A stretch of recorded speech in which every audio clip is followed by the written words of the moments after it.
On this bonus Friday episode of Locked On Texans, day one of training camp as the Houston Texans prepare for the 2022 NFL campaign. I'm in Cabo, but the grind don't stop. Cody, let's go! You are Locked On Texans, your daily Houston Texans podcast. Part of the Locked On Podcast Network, your team every day.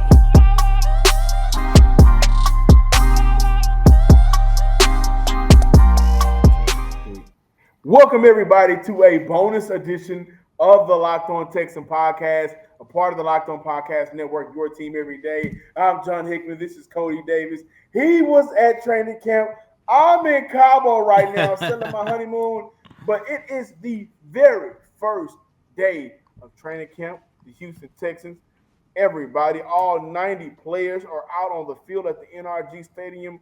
Cody had an opportunity to not only be involved in that heat, but see some great things, whether that be from rookie running back Dameon Pierce or safety Jalen Petrie. A lot to digest day one. However, we are just super excited to be with you guys. And so, Cody, let's talk about day one of training camp. What was the mood? What was the tone? Did anybody feel differently from last year? What's going on? John, listeners and viewers, day one of training camp. We're going to get into the football side of things because I really want to talk about this backfield. I really want to talk about the safety core. But before we get into all that, I really do believe that it's very important to talk about how different everything regarding this franchise feels. Brandon K. Scott and myself, we talked about it a little bit early on today. Please be sure to check out the early installment of Locked On Texans. But you really cannot get a true feeling of how new everything feel around this franchise until you get around it, John, listeners and viewers. And when I tell you the overall atmosphere, the overall vibe surrounding this organization, now, once again, this is still an organization that is still in the early stages of a rebuild. However, it just feels so good to get back to NRG Stadium. And for the first time since I've been around this team every damn day, it's just a sense of normalcy. There's no side circus going on. There's no talks about whether or not the franchise quarterback is going to play. Will he show up? When he shows up, he's playing scout safety. There's no talks about this veteran wide receiver got traded for pennies on the dollar. It was none of that going on. For the very first time, there was just talks about football surrounding this organization. And ladies and gentlemen, don't take my word for it. Early on in the day, I had an opportunity to talk to Brandon Cooks, and I asked him straight up, since you got here in March of 2020, this organization has been in a transition, and just listen to what he had to say. No, that it feels like we just up to something. You know what I mean? A lot of respect, Coach. Coach Lovey's just doing his thing, and just the buy-in that we have is great to see. And anytime you got that, you got a chance. And so we've been seeing that from the spring and until now. Once again, this is not an organization that is going to win the Super Bowl this year. We don't even believe that this is an organization that's going to be competing for the playoffs. However, John and listeners and viewers, the one thing that you could take away from what Brandon Cooks had to say, it feels like that this organization is up to something. Later on, I also had an opportunity to ask Brandon Cooks, what drove him to re-signing with this franchise. And he said he believes in this organization. He believes in Nick Caserio, and he wants to be a part of it. Yeah, you know what? It's one of those, it's a situation where in order to see the difference, you have to be the difference. Mm-hmm. And Brandon Cooks has been a part of, if not number one guy leading the charge and just kind of being the difference in order to spark the change so everybody on the outside looking in can see the difference. Shout out to Brandon Cooks. Shout out to Nick Caserio. Those two, I think their respect and their relationship has grown tremendously from their days in New England. However, we're not here to talk about just one player. Mm-hmm. We're not here to talk about just one guy. We are here to talk about day one of training camp. And Cody, what were some of your most important takeaways for the offense? The interior offensive line. John, listeners and viewers, Justin Britt wasn't out there. Well, he was out there, but he wasn't participating. He's still recovering from an injury. However, that interior offensive line that I saw, the lineup that they had with AJ McCann, it did not look good.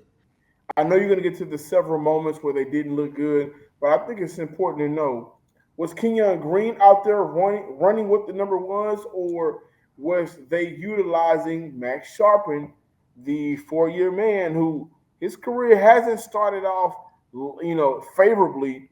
Was he out there starting at left guard with AJ Cannon at right guard? What was going on with the interior offensive line? Like I mentioned, the offensive line did not look great. There was several times where they did give up a pass rush. I think I counted 2 sacks going to Davis Mills. But what I will say is this: Kenyon Green was not running with the ones. He was running with the two. However, John, you probably gonna love this. Every time that he was out there running with the two, they ran him with a stunt. And I kind of like that because it kept the defense on their toes a lot. So that's something I'm pretty sure Pep Hamilton is working on. Maybe throughout the rest of the training camp, we'll see what they're going to do with that interior offensive line. Like I mentioned, it was the very first day. I don't want to overreact because at the end of the day, we all know how important Justin Britt is to the interior offensive line. He was not out there once again due to an injury. At some point, he's going to be back. But Kenyon Green getting a lot of his reps with that second team. As for Matt Sharpen did look better than the last time we saw him. I think he could be on the verge of a breakout season. But John, he is one of those veteran players that's basically on the bubble to make this 53-man roster. When we come back on the other side, we're going to talk about the main takeaways. However, betonline.net is the fastest and easiest way to check in on all of your betting needs. Find all of your favorite sports and events at the #1 online source for odds, lines, and games. Find reviews and news of every league, including MLB, NFL, NBA, NHL, combat sports, esports, even golf. Head to BetOnline today and use your mobile device to learn more about the action and trends happening, because BetOnline is where the game starts. Welcome back, Locked On Texans listeners and viewers out there, whether you are tuning in on YouTube or checking us out on your favorite podcasting platform. I'm John Hickman. This is Cody Davis. I'm in Cabo, Cody, and I wish I could just kind of show you guys the beauty of Mexico right now. And a lot of drinks, a lot of fun, a lot of great times. But there's no way I was going to miss the first day of training camp, Cody, connecting with you, and not only you, but the Locked On Texans listeners and viewers out there. The 3 takeaways from the first day of training camp. Was it the running back field? Was it the chemistry with the wide receiver group? Was it the fact that, against what I've said, Jalen Petrie running with some of the one-on, like the one group? What's going on day one, and what are your 3 main takeaways? I want to start off by this. And John, this is something that you and I talked about early on in the week. How are the Houston Texans are going to use the fullback?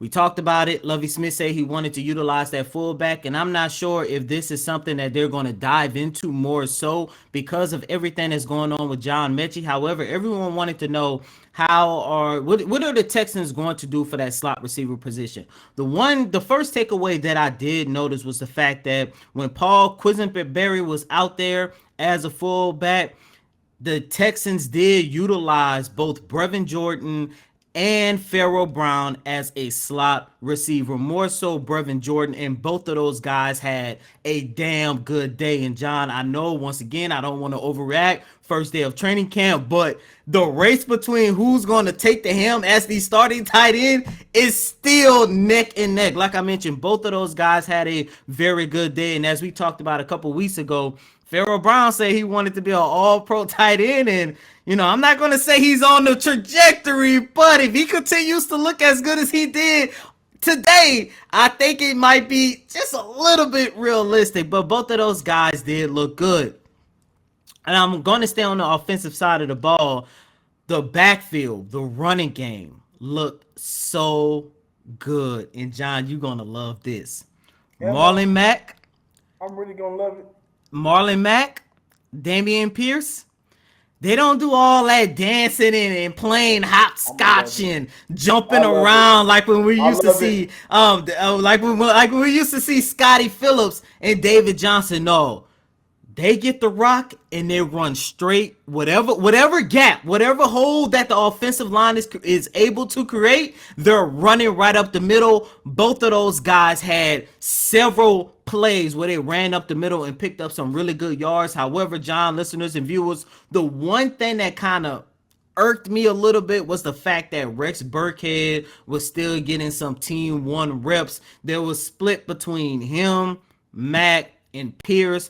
I'm pretty sure that's going to change the deeper we get into training camp. However, it seems like they're going to run a running back by committee as of right now. But all I can tell you is Marlon Mack, Damian Pierce, when they got the ball in their hands, they're gonna help move the chains for real. And that's a good thing. When I look at the Houston Texans, one thing that I love that you mentioned was the fact that Brevin Jordan and Pharaoh Brown was being utilized in the slot position. Mm-hmm. Now, when John Mechie went down, we immediately looked at how Houston can make up for what we expected here at the Locked On Texans for this offense to look like with John Mechie in it.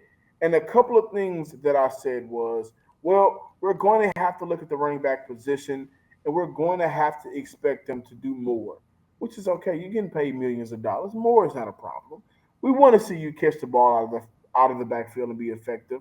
But then we also looked at Brevin Jordan and the high possibility of not only Brevin Jordan, but the tight end group, Pharaoh Brown, being utilized in that passing, those passing downs where you may have three tight ends on the field. You may have four tight ends on the field.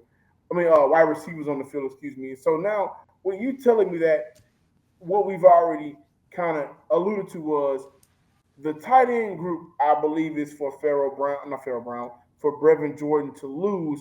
However, the Mm. competition between the two is there. It isn't like Brevin Jordan is going into year three and he had a solid, sophomore year. This is his sophomore year. This is year one. And for Brevin Jordan, it's extremely important to kind of create that separation between Jordan and Pharaoh Brown. We're going to talk about Derek Stingley before we get out of here, but the run game I think is very important. However, Cody, 16 of 20 roughly for Davis Mills on the day. Davis Mills had a very efficient day. Davis Mills and Brandon Cooks, you know what they look like? Dale and Brendan from Step Brothers when they had a good opportunity, whenever they had the good thing going. And did they become best friends? Yep. That is what Davis Mills and Brandon Cooks look like day one.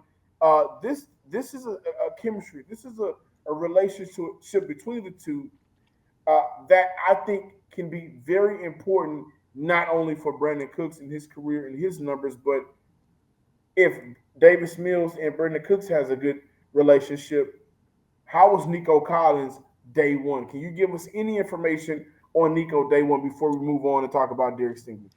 Nico had a solid day one from what I was able to see. Nothing from Nico really stood out to me. However, John, listeners and viewers, I do want to go back to the tight end because I really do believe that Davis Mills is going to utilize the tight ends a lot because there were several moments where if he could not find Nico Collins, if he could not find Devion Davis, if he could not find Brandon Cooks, he instantly was able to hit Pharaoh Brown or Brevin Jordan. And I think that's going to be like somewhat of a safety blanket to him. And I like that because what that shows is growth in Davis Mills because there was moments last year where he used to force the ball to Brandon because he used to try to force the ball to Right. Nico Collins. He's not doing that no more. And both Pharaoh Brown and Jordan, both of those guys did a damn good job getting separation between them and their man, and they was able to get the ball. And look, there was moments where they got the ball and was able to move the chains, and there was some moments where they got the ball and boom, they got stopped right there. But at the end of the day, I love the fact that Davis Mills was able to utilize his tight ends. And there was moments where I thought to myself, man, he's utilizing his tight ends maybe a little more than his wide receivers. But that was some day one takeaways on the offensive side of the ball. I do want to touch on something really quick on defense. couple days ago, we talked about top storylines surrounding the safety core. We talked about Eric Murray. We talked about Jalen Petrie. We talked about Jonathan Owens. And we said that, at least I did, I wanted to see who was going to step up and be the number one safety following the departure of Justin Reed.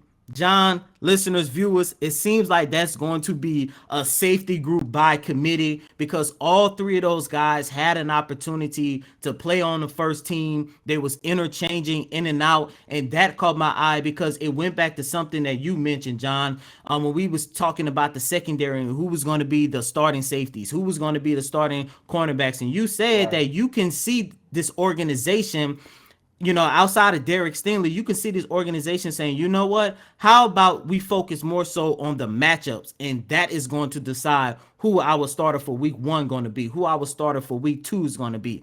I don't really like that approach that much because I would like to see a little bit more consistency with this organization, but at the same time, it seems like that's what they're leaning towards, especially looking at how much I was able to see both Jonathan Owens, Jalen Petrie, and Eric Murray interchange between Team 1. Love to hear that information because I think what it does is it kind of sets the foundation of Lovie Smith is going to go out there and put all of the guys in these situations that they can succeed. And come day one, he will have a day one starter. And day one starter may not look like day four. Game one and game four and game five and game six, it may not look the same. The snap percentages may change. How many snaps is this safety playing compared to the next? But if not Davis Mills, if Lovie Smith knows your strengths, then he's putting you out there for a reason. However, before we move on, I like the fact that, Cody, what you said, the tight end group is being utilized heavily in day one because what does that mean to me? Not everybody else, but to me, that means if Davis Mills isn't forcing the ball to Brandon Cooks, and by the way, Davis Mills and Brandon Cooks had a very good day chemistry-wise. He was able to find him a lot. If he's not forcing the ball to Nico Collins, there is no John Mechie on the field. You do have a Philip Dorsett, but if he's getting the ball out quickly to his tight ends, that means to me the fluidity of the offense is kind of picking up a little bit. We got to get out of here, but before we do, we're going to talk about the number 3 overall pick, Derek Stingley. You guys, I know y'all can't wait to talk about Derek Stingley on the other side of the Locked On Texans podcast. Don't go anywhere. We got a little bit more left before we get out of here for today. Thanks for making Locked On Texans your first listen today. Now make your second listen to Locked On NFL podcast. Our national NFL experts and insiders keep fans dialed in with the biggest stories and the latest news from around the league. Training camp is back. There is no break in the action. Catch all of your NFL news here with the Locked On Texans and the Locked On NFL Network. Welcome back, ladies and gentlemen, to this bonus installment of Locked On Texans. Of course, we had to get an additional episode out today with Friday being day 1 of training camp that the media was able to see because apparently the Houston Texans were practicing early on this week, and I don't know if somebody slipped up, but we was able to get an update about Derek Stingley Jr. And why is that important? And why is that important? Because I believe it was Kristen Kersey, if I'm not mistaken. If not Kristen Kersey, it might have been Steven Nelson. They were asked about the development of Derek Stingley and what they were able to see in Stingley. And one of them said early on in the week, they had a practice, and Derek Stingley intercepted a pass. And they didn't say what quarterback threw the interception. I mean, I take it if it's team 1 versus team 1, I guess that means Davis Mills intercepted the pass, but they didn't want to share that information. But that was important because, look, yes, we were able to see Derek Stingley today. However, we did not see as much Derek Stingley as I would have liked. However, both Nick Caserio, Houston population. Yes, but look, Nick Caserio and Lovie Smith both talked about that. Look, at the end of the day, Derek Stingley is still coming off a major injury. He has been in this ramp up period, and training camp is going to be the start of him really starting to find his niche during practice. And I just want you guys just to listen to what Lovie Smith had to say when he was asked about Derek Stingley's and his progression during training camp. Yes, I do. Week one is whenever a player is coming off of a major injury, this ramp up period, that's what it's for. We're going to ease them into it. But he's healthy. You see him running around. We had him doing a few plays. He's gotten some plays each day. So he's on schedule. But that's how we'll treat all of our players coming off of major injuries. That was Lovie Smith. And by the way, Lovie Smith also had to kind of said the same thing in terms of ramping up certain players that are coming off some of those major surgeries, like a John Grenard, like a Kamu Grugier-Hill, like a Justin Britt, like a wide receiver in Philip Dorsett. I think it's important that Houston is giving those players an opportunity to kind of, bring it on slowly. However, they're going to need to see them out there soon, no doubt about it. In terms of Derek Stingley, Houston's first game is in a couple of weeks. They take on the Saints on a Saturday, August 13th. Cody, we talked about Marlon Mack briefly earlier. You did not mention the fact that he's out there with the special teams. There's a possibility that Derek Stingley, who, when you come from LSU, and when you play DB at LSU, and when you follow the likes of a Tyrann Mathieu or a Patrick Peterson, some of those players that wore number 7, there's a possibility when you get to the league to play some special teams, and I think Houston may flirt with that idea of having Derek Stingley return kicks and punts. But, one thing about it is it's okay to take it slow right now. I love the fact that he has endorsed not only Derek Stingley, but I think his general manager and Nick Caserio and himself. He'll be ready for week 1, right? No doubt about it. And last thing I'll say is I love the fact that which was not mentioned, that Lovie Smith called Davis Mills one of the Texans' leaders, says how he likes that Davis Mills has taken on greater responsibility of being QB1. But back to Derek Stingley, we're going to see him in full action in a little bit, and I do hope that Houston does flirt with the idea and put him out there as a return man for special teams.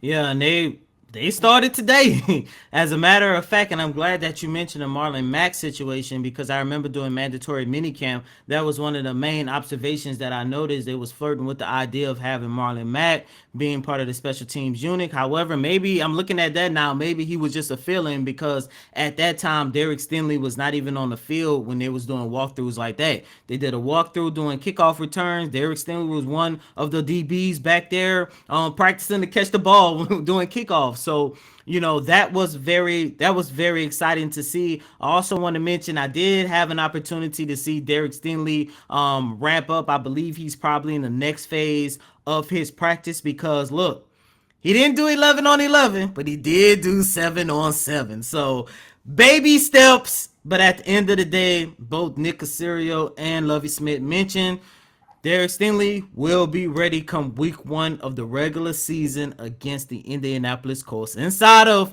NRG Stadium. And that was day 1 of training camp, the takeaways, the news that you guys needed to know. Again, I'm out here in Cabo, and I love you guys a lot. I'm on my honeymoon. I don't know how many shots I've had so far, and I'm about to go take some more. However, there is no way I was missing day 1 of training camp of the Houston Texans. You guys know who I am. Follow me on Twitter at John_Hickman12. All right. And also do us a favor. Tell your friend to tell a friend to let their friends know to put a post out there so we can go viral, and follow us on YouTube. Subscribe, like, and comment on YouTube under the name Locked On Texans. Follow us on Twitter at Locked On Texans as well. And as always, I'm your host, Cody Davis. Please remember to follow me on Twitter at CodyDavis_24. Once again, that's Cody, COTYDAVIS_24. Until next time, ladies and gentlemen, peace. Peace. Look at my wedding ring.